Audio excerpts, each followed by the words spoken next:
The sound of waves brushing against the shore had always been calming for Lila Hayes. It was the only place she could breathe freely out here on the boardwalk in Crescent Bay, where the world didn't expect her to be anything but a quiet observer. The ocean didn't care about her past, her polished image, or the headlines that still whispered about her family name. It just existed.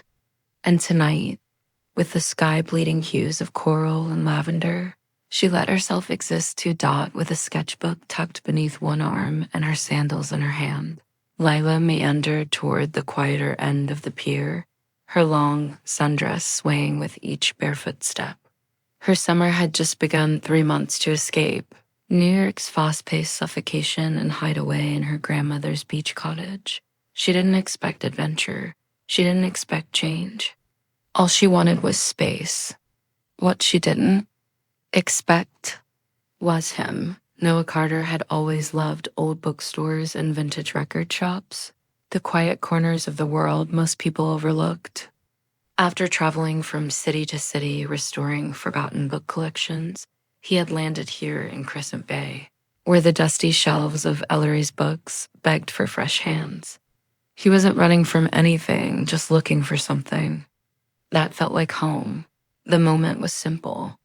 A dropped sketchbook, a gust of wind, and 2 hands reaching down at once.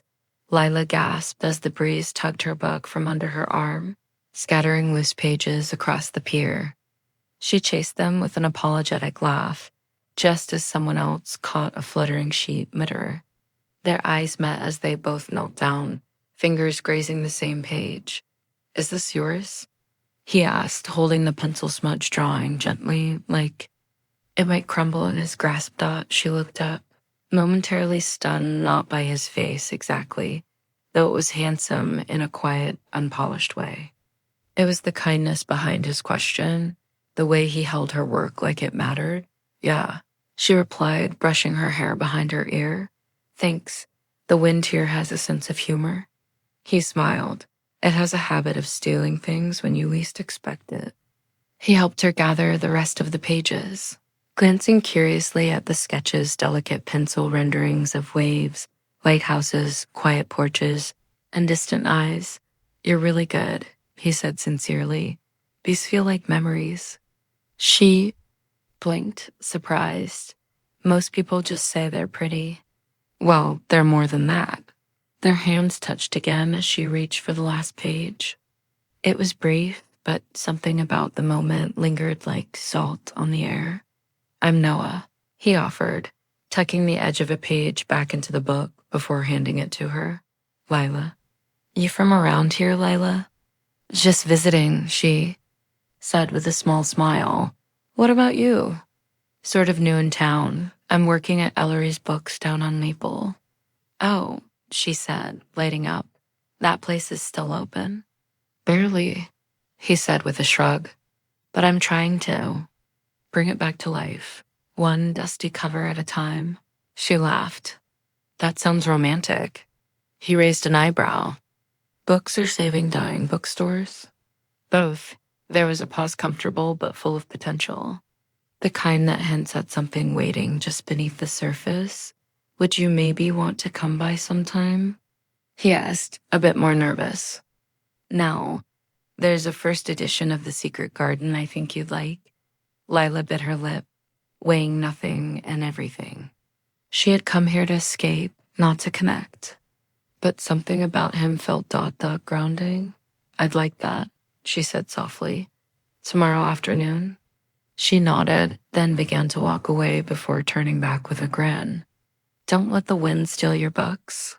He chuckled, watching her disappear down the pier with the setting sun behind her. Dot, from the moment their fingers touched over those pages, the rhythm of their summers changed. What began as a chance encounter sparked a connection neither of them expected, and both were quietly desperate for. 2 lives, brushed by different hurts and dreams, had just started to rewrite themselves in the soft light of Crescent Bay. Crescent Bay in early summer felt suspended between warmth and wistfulness, a place where the tide pulled gently at the shoreline and the scent of salt water mingled with jasmine. For Lila Hayes, it was both sanctuary and mirror, reflecting the longing in her own spirit. After months in New York, tied to her family's expectations and heartache that roiled beneath the glare of skyscrapers, she had come here to rebuild herself one sunrise at a time. Lila spent her mornings perched on the sands, sketchbook open, capturing the subtle dance of light across waves, the soft profile of the lighthouse at dawn, and the quiet isolation of weathered beach cottages. She sketched not to create, but to remember the texture of foam, the curve of sea glass, the way sunlight can make the ocean seem infinite. Her grandmother's cottage, perched above the dunes, became her studio, tethered to the rhythms of the ocean in a way her city apartment never had. Noah Carter, meanwhile, found purpose in dusty shelves and forgotten spines at Ellery's books. He'd arrived with the quiet hope of restoring the old store to its former warmth, curating local authors, hosting evening poetry readings, and leaving coffee samplers by the counter. Renovating a bookstore wasn't just about books, it was about preserving stories, and maybe slowly making space for new ones. Noah grew up with libraries beneath his father's desk, a town librarian who nourished his love of Dickens before it was fashionable. After losing both parents in quick succession during his 20s, he had taken to traveling, restoring vintage collections across the country and chasing silence in mountain towns and dusty archives. Crescent Bay wasn't a return to home, so much as a surrender to stillness. With a bookstore that felt steady beneath his hands, they wandered through separate lives for the first week. Lila sketched in colors light, drifting to the pier that would later define everything. Noah restocked dusty shelves, fixed old spines with fading names, and brewed his own blend of coffee in the store's back room each morning. He hung vintage maps of Crescent Bay on the walls and penned local poetry near the cash register. Yet both felt incomplete, like verses missing their chorus. Lila's days began with seafoam and ended with sunset sketches. Her afternoons were slow visits to the small downtown coffee shop, where she sipped iced tea and watched the world pass local fishermen heading home with catch, children chasing seagulls, tourists craning at the lighthouse. She wrote letters. She never sent notes to her past lover, apologies unsaid, hopes unfinished, and then crumpled them or tucked them into the pages of her sketchbook. Noah's evenings took him to the back of the bookstore where stacks waited to be cataloged. Vintage softcovers, Rebecca, East of Eden, the Great Gatsby slim volumes. Others might pass by, but each a fragment of someone else's memory. He dusted the shelves methodically, arranging books in clusters of theme, grief, longing, hope, his own heart reflecting in those pages. Their worlds converged 2 days after their first meeting. Lila, notebook in hand, stepped into Ellery's, expecting gentle light and dusty books, and found Noah placing her morning sketches inside a glass frame on a small counter display. Beneath the glass lay the first wave sketch from the pier. He had added a note, sketch from the heart of Crescent Bay. Thank you for capturing the light. Lila paused, breath catching.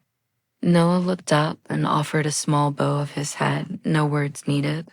That single gesture pulled the day's rhythm into something softer, more resonant. They spoke next outside, breathing in salty air. Noah asked about her art, her dreams, the ache she's sketching from memory. Lila shared a story seldom spoken. Her fiancé Thomas had died in an accident a year ago. She carried both grief and the weight of expectations to return, to run, to rebuild a difficult legacy of love.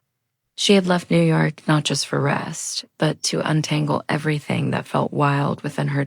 In return, Noah shared his own story, how he'd lost his parents and drifted through cities, chasing other people's books while avoiding his own grief. He said how bookstores felt like vessels for hope, how stories made broken edges smooth again. He also admitted he'd come to Crescent Bay not to escape, but to heal in a space that didn't demand performance. In that conversation, vulnerability replaced small talk. A foundation formed in shared grief and quiet dreams, Lila sketching. Toward a solo exhibit at the Beachfront Art Gallery, Noah planning an evening reading series for local writers, both craving roots but also freedom. They began spending afternoons walking together, from the pier to the old lighthouse, from the bookstore to the dunes that hummed under late afternoon sun. They learned about each other's habits. Lila bites her lip when thinking. Noah clears his throat when nervous. She collects sea glass. He collects old letters and used books. She loves thunderstorms. He photographs them. They shared ice cream by candlelit tables, discovered hidden bookshops in neighboring towns, and exchanged favorite poems. Lila choosing parts of The Wild Iris, Noah reciting lines from Neruda. Together, they made space for small tenderness and growing connection. The setting itself felt like a third character. Crescent Bay's winding boardwalk, oyster shells crusted along the beach, pale purple hydrangeas by the path, old wharf pilings, zigzagging at low tide. They lay on Cabrillo Hill when fireflies bloomed across summer nights. Somewhere between sunrise sketches and late-night books, they stopped being strangers with histories and began becoming co-authors of something hopeful. Crescent Bay's summer deepened, and so did the quiet bond between Lila and Noah. What had begun as long walks and late afternoon conversations had shifted into something more subtle, more stirring. It lived in the way they looked at each other, a moment too long, in the way their hands brushed when passing a cup of coffee or a book. There was a softness to their nearness now, a silent acknowledgement that something deeper was beginning to bloom. Lila felt it most when Noah laughed. It was rare, a low, warm sound that always started in his chest. She had begun to recognize the small curve at the edge of his mouth right before it happened, and how his eyes crinkled with sincerity when she said something unexpected. There was something about him, gentle, steady, that made her feel seen without having to explain herself. For the first time in over a year, her grief wasn't the loudest part of her story. Noah, on the other hand, found himself watching Lila in the quiet moments. How she'd pause mid-sketch, gaze fixed on the horizon, as if searching for something just out of reach. How her brow furrowed when lost in thought. How she tucked her hair behind her ear when she was nervous. There was a strength in her softness, a quiet resilience that stirred something in him he hadn't allowed himself to feel in years. One afternoon, the weather turned warm and golden, and Noah invited Lila to help organize a small poetry reading. At the bookstore, she agreed, her eyes lighting up with excitement. Together, they spent the day rearranging chairs, stringing up fairy lights between the bookshelves, and setting out worn volumes of local poets. Lila even painted a delicate sign by hand, Voices of Crescent Bay, an evening of words and wonder. As the sun dipped low, casting warm amber light through the shop windows, Lila stood on a ladder, hanging a string of lights above the archway. "You sure this'll hold?" she asked with a smirk. Noah stood just beneath her, hands slightly raised, ready to catch her if she slipped. "If it doesn't, I'll catch you," he said, his voice more serious than he intended. Lila paused. Their eyes met hers wide and searching, his steady and unflinching. For a heartbeat, everything stilled. The tension between them became something tangible, something electric.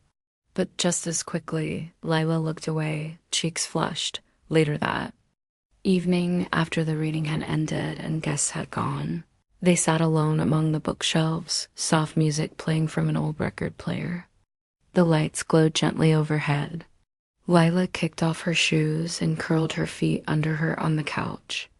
"This place feels like a dream," she murmured. Noah nodded. "You make it feel alive again?" Her heart stuttered. She looked down, fiddling with the frayed corner of a cushion. Do you ever feel like you're waiting for something, but you don't know what it is? He leaned forward, elbows on knees. All the time, their eyes met again. There was no performance in it, no grand declarations or cinematic movements, just two souls slowly unfolding, drawn closer by unspoken grief, mutual wonder, and a comfort neither had expected to find. As days passed, they began to seek each other out more often. Lila would bring lunch to the bookstore, pretending it was just on her way. Noah would walk down to the shore after closing, always coincidentally near wherever Lila was sketching. The moments between them grew longer, and the silences more meaningful. One cloudy afternoon, they found themselves at the lighthouse. The sky hung heavy with the promise of rain, and waves crashed harder against the rocks. Lila stood at the edge, arms wrapped around herself, hair caught in the breeze. Noah joined her, his voice quiet. You always come here when it's stormy? She nodded. It reminds me that even the chaos has rhythm. He smiled. You're not afraid of storms, are you? No, she whispered. I'm afraid of forgetting how to feel them. Then, impulsively, she turned to him. Do you think it's possible to love again after you've lost someone? He didn't answer right away. The sound of the ocean filled the space between them. I think, he said slowly, that love doesn't disappear. It changes form, and maybe when you meet the right person, it knows how to find its way back. Their eyes met, and in that instant, the air shifted. Something fragile and beautiful passed between them, raw, honest, and real. Lila took a step closer. He did the same. But just as space between them narrowed to breath, thunder cracked above, and the rain began to fall. They ran, laughing, toward the shelter of the lighthouse porch, soaked and breathless. And though they didn't kiss, though their hands didn't quite find each other's yet, it was clear the longing had begun. The tension was no longer avoidable. Back at her cottage that night, Lila lay in bed, replaying the moment over and over, the way he had looked at her, the things he hadn't said. She pressed her fingers to her lips, wondering if they had almost been his. And Noah, alone in the bookstore's back room, stared out the rain-streaked window and thought of her. He didn't need to read poetry that night. Every thought of her was a stanza he hadn't written yet. The days in Crescent Bay grew longer, but time with Noah felt shorter. Every shared glance, every quiet evening between books and sketch pads, wrapped Lila in a warmth she hadn't realized she'd missed. Their connection wasn't just emotional, it was soulful. She found herself anticipating his footsteps behind her, the sound of his voice saying her name, the thoughtful way he remembered the smallest things she'd told him. Noah, in return, was slowly being undone by her presence. Lila wasn't loud or demanding. She was steady in her silence, radiant in her resilience. She didn't force herself into the broken parts of him. She simply sat beside them, unafraid. In the quiet hours of the shop, when she'd be curled up with a book or doodling in her sketch pad, he'd steal glances and wonder how someone could feel like home before even touching your hand. But with closeness came vulnerability. And with vulnerability came fear. One evening, as they sat in the back of the bookstore organizing old letters found in a forgotten drawer, love letters from decades past, Lila held one up, yellowed and delicate, her eyes soft as she read. Aloud, if I could, I'd build you a world out of the seconds we share. Because even the smallest moments with you are worth more than a lifetime without. She looked over at Noah. Can you imagine loving someone like that? Noah didn't answer immediately. His jaw tensed. I did. Her fingers froze. My wife, Anna, he said quietly. She passed away 3 years ago. Cancer. It was quick and cruel. Lila's heart stilled. He had never spoken her name before. I don't talk about her much, he continued. Not because I've forgotten, but because I'm afraid people will think I should be over it. like moving forward means leaving her behind. She reached out and gently placed her hand over his. You don't have to choose between memory and healing. I think the people we lose become part of how we love again. Noah turned his hand over, lacing his fingers through hers. It was the first time they'd held hands. It felt like a quiet promise. I see you. I accept what you carry. From that moment on, their connection deepened. They didn't rush into declarations or confessions. Their love grew in stolen mornings, in shared meals, in the small rituals that made ordinary life feel extraordinary. He began leaving notes in her sketchbook quotes, poetry, sometimes just her name written in bold, careful strokes. She started drawing his silhouette into the corners of her pages, always turned slightly toward her, as if he were listening. But love, real love, always comes with a test. Lila received a letter one afternoon. It was from an art foundation in New York, one she had submitted to months before on a whim. They were offering her a residency, a full year, all expenses paid. Her dream. She sat on the porch of her cottage, the ocean whispering behind her, the letter trembling in her hands. It should have been pure joy, but instead her chest ached, because her first thought wasn't about acceptance or success. It was about Noah. That evening, as the sky burned orange, she met him at the lighthouse. He could tell something was different the moment she arrived. You okay? He asked, brushing a strand of wind-blown hair from her cheek. She nodded slowly, then handed him the letter. He read it in silence. When he looked up, his expression was unreadable. This is incredible, Lila. You deserve this. She searched his face for something: fear, hesitation, a plea to stay. But he offered none. I haven't said yes yet, she whispered. You should. Do you want me to? He exhaled, the weight of the question pressing on his ribs. I want everything for you, even if that means losing what we've started. Her heart twisted. And what if this is the only beginning we get? He stepped closer, but didn't touch her. Then it will still have been worth it. It was the first moment they stood on opposite sides of hope, both aching, both loving, but uncertain if love alone was enough. That night, Lila cried in the darkness of her room, not just because of what she might lose, but because she had finally found something she wasn't sure she could walk away from. And Noah sat in the quiet bookstore, the letter folded beside him, wondering why love always asked for the hardest choices when it was finally within reach. The days that followed the letter were filled with smiles that didn't quite reach Lila's eyes, and silences that stretched a little too long.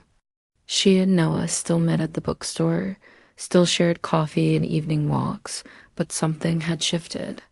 The knowledge of a looming goodbye hung in the air like the scent of rain before a storm.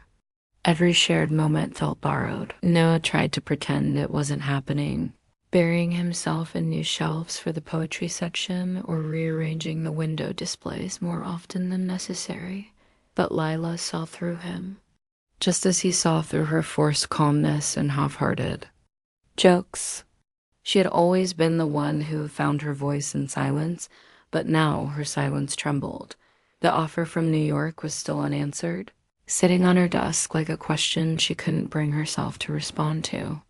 She had just 3 days left before the foundation needed her reply. On a breezy Thursday evening, she found herself back at the lighthouse. This time, alone, she sat on the stone ledge, sketchpad in her lap, charcoal in hand, staring out at the horizon, but every line she drew blurred. She couldn't capture the ocean anymore. Not like she used to, because her heart wasn't in the waves. It was in the little bookstore where love had quietly crept in. She didn't hear Noah approach until he sat beside her. I figured I'd find you here, he said softly. She offered a small smile but didn't look up. Did you decide? She nodded, barely. I said yes. He went still beside her. Not in anger, not in surprise, just in heartbreak. I have to go. she whispered, not because I don't want to stay, but because I've spent so many years waiting for my life to begin. And this is something I promised myself I'd never walk away from again. He nodded slowly. I know. Lila finally turned to look at him. Say something, Noah. Anything?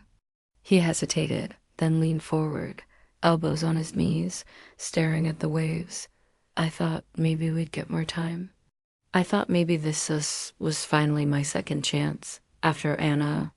I didn't think I could love again. But then you walked, and it wasn't like lightning. It was slower, quieter, but deeper. And now it's here and it's real, and I have to learn how to let it go. His voice broke. Lila touched his arm. I'm not trying to leave you. I'm trying not to lose myself. Tears welled in her eyes as she said the words she hadn't wanted to face. I love you, Noah. His head turned sharply, eyes wide and filled with a different kind of pain. But I have to go. He didn't try to stop her. He didn't tell her to stay. He simply took her hand and pressed it to his lips. Then I'll be the man who loved you when you were finding yourself. And I'll hope every day that you find your way back. That night, they didn't sleep. They sat on the beach, wrapped in a blanket, her head on his shoulder, listening to the ocean whisper the words they couldn't say. When the morning came, and her train ticket was in hand, he drove her to the station. Not a single word passed between them on the ride. Not because there was nothing to say, but because the love between them didn't need words to be felt. At the platform, she turned to him, suitcase beside her. Goodbye, she said softly. Noah shook his head. Not goodbye. She smiled sadly. Then what? He reached out, brushed her cheek with his thumb. Our last goodbye was the first time we met.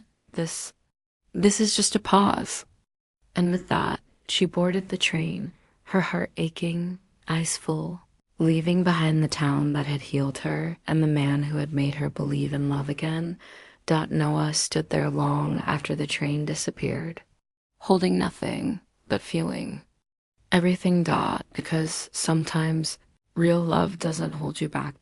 It sets you free. Healing doesn't always happen in the same place you got hurt, but sometimes love waits right where you left it 1 year later. New York was everything Lila had imagined and everything she hadn't. The city pulsed with ambition, opportunity, and constant movement. It was a place where dreams either blossomed or broke. For Lila, it was both. Her days were consumed with workshops, exhibitions, and gallery showings. Her art, once hesitant and confined to sketch pads, now stretched across walls and charcoal. Color and story. People admired her talent.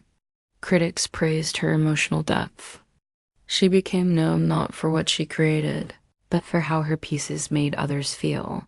But still, no matter how full her calendar or how bright the city lights, her heart carried a quiet ache, a longing, a whisper in the quiet hours.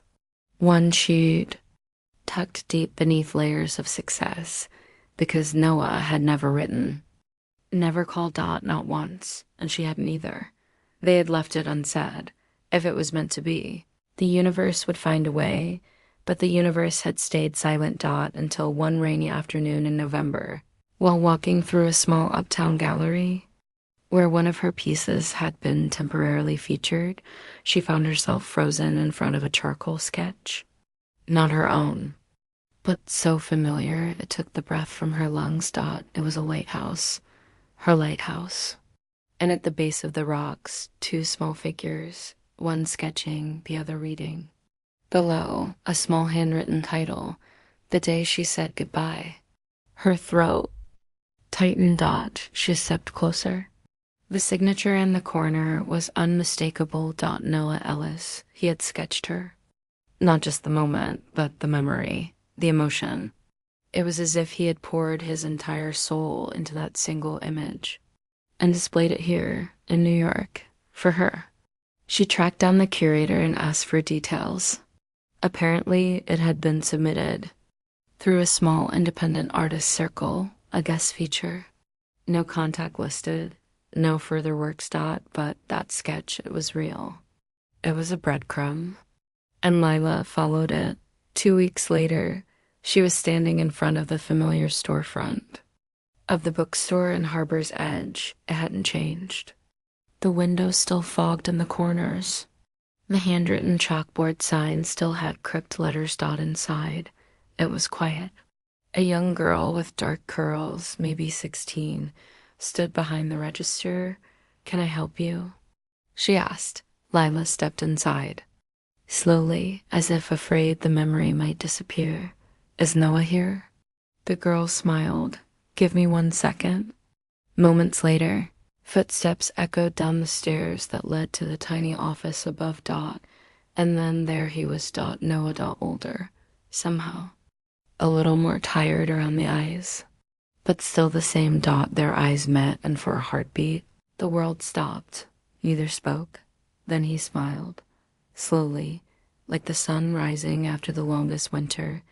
"I didn't think you'd come back," he said. "I wasn't sure I would either." He stepped closer, not rushing, not assuming. Why now? She reached into her coat pocket and unfolded the printed flyer of his sketch. "You drew me. You were always in everything I created," he said gently. "But that one, I guess. I hoped maybe someday you'd see it." Lila blinked back tears. "I did." He looked down for a moment, then back up. "I never stopped loving you, Lila. I never asked you to." Silence wrapped around them like a blanket. Safe. Familiar. Finally, she took a small step forward. "I've done the thing I needed to do. I found my voice. I proved to myself I could stand on my own. And now?" he asked, voice trembling slightly. She smiled through tears. "Now I want to build something with someone who waited for me even when I gave him every reason not to." Noah didn't say a word. He just opened his arms, and this time she walked into them, not as someone who was leaving, but as someone who was home. The morning sun bathed the town in a soft, golden glow as Evelyn stepped onto the familiar path leading to the lake, the place where everything had begun. A gentle breeze rustled the autumn leaves, swirling them around her feet like a quiet celebration. In her hand, she held a letter creased at the edges and worn with rereading. It was the last letter Noah had written before leaving for his deployment. Years ago, the one she had never been brave enough to read until now. The ink had faded, but the words remained, etched into her heart. Behind her, quiet footsteps approached. She didn't need to turn around. She knew it was him. "Noah," she whispered before he even spoke. "I didn't know if you'd come," he said, his voice thick with emotion. She turned slowly, meeting his eyes, older, gentler, filled with the ache of lost time and the warmth of something still alive between them. "I almost didn't, but then I realized, this place holds too much of us to stay away." He took a few steps forward, hesitant but hopeful. "I left with so many regrets, Ev, but loving you, that was never one of them." Evelyn's lips trembled as tears welled in her eyes. "And waiting for you, it wasn't wasted time. It taught me how deep love can run, even when it's silent, even when it's far. There's no grand gesture, just two people standing beneath a sky that had seen their beginning, their heartache, and now, possibly, their forever. I thought we said goodbye," she said quietly, clutching the letter. "We did," Noah replied, stepping closer. "But maybe that goodbye was just our love finding a way to begin again." Evelyn let the letter fall, wind catching it and sending it into the lake. Her arms found their way around him, as if they had always belonged there. He held her as if he feared she'd disappear again, that she wasn't going anywhere. Not this time. Their embrace spoke what words couldn't. That love, real love, doesn't vanish with time or distance. It waits, it endures. It finds its way back, even when the world tries to keep it apart. Later that evening, they sat on the old dock, fingers entwined, watching the sun dip below the horizon. the same place it had risen the morning he left. Only this time, it wasn't a goodbye. It was a promise, a future not shaped by what had been lost, but by everything they were still capable of building together.